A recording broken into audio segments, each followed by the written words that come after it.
Hi Doonistas, it's me, the Pecan Tan Beauty, and welcome to my channel, or as always, I welcome you back to my channel.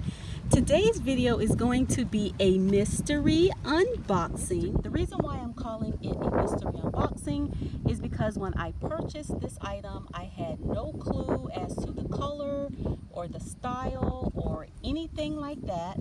So I thought that I would just take a stab at it and see what I end up with.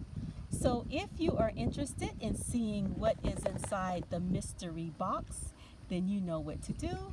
Just keep on watching.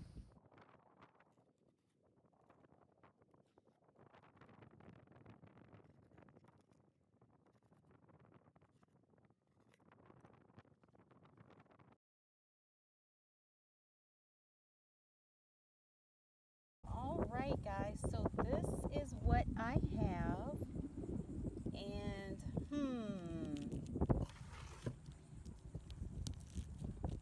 it's definitely a mystery.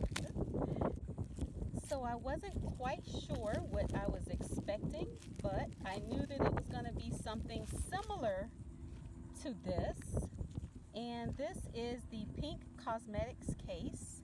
So this is actually kind of cute. Okay guys, thank you so much for watching. I hope you enjoyed this video. And as I always say, once you go Dooney, you go Looney. So go out and take your own chance on a Dooney Bourke mystery cosmetics case, because you definitely can't have mine. Bye guys.